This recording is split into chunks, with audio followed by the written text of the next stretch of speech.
welcome to my channel. Ngayon, ituturo ko kung paano i-edit ang typewriter style of intro. Una, punta tayo sa phone to app. Tap the camera, plain image. Select po tayo ng size na ating gagamitin. Piliin ko tong iPhone 6s. Select color.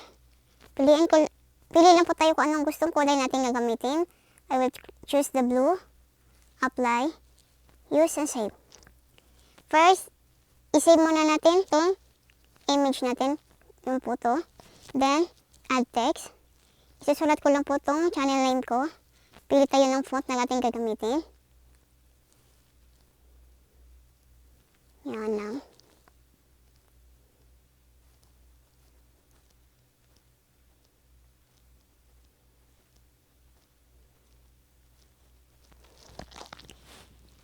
Pili po tayo ng style. Stroke of black. Yan. I-curve lang po natin siya ng konti. Tsaka i-resize na rin.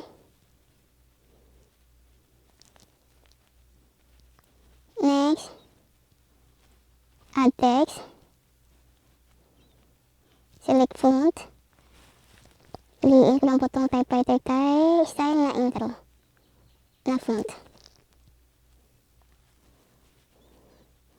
Pili tayo ng color. Resize lang po natin. Yan ngayon, sa gilid, itap na po natin itong tatlong line. Add image. I-add po natin yung subscribe button.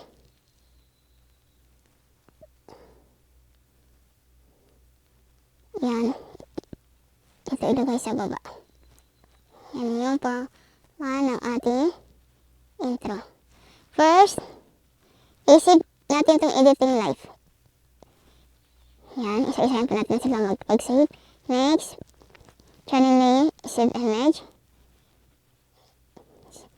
Then, last one, save image. Yan na po. Then, punta tayo sa iMovie. Add new project. Add lang po natin lahat ng photo na ating ginawa. Add. Yan. Tapos ngayon, tap natin yung photo natin. Zoom out gamit ang dalawang kamay.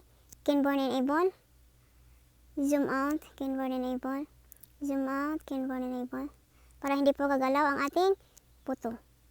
Yan na po siya. Yan na po siya gumalaw. Then ngayon, i-change natin yung ating transition to wife. Oh wait. I-resize muna natin sila lahat. Resize into the smallest seconds. Resize. Yan. Then ngayon, yan na po ang itsura ng ating ginawa. Change natin ating transition to white. Second, change to white. The last one, change to none. At ganito na po ang itsura ng ating ginawa. Yan lang po, napakadali. Kayo na po bahala maglagay ng inyong sounds. Yan na po. Maraming salamat. Thank you for watching. Bye-bye.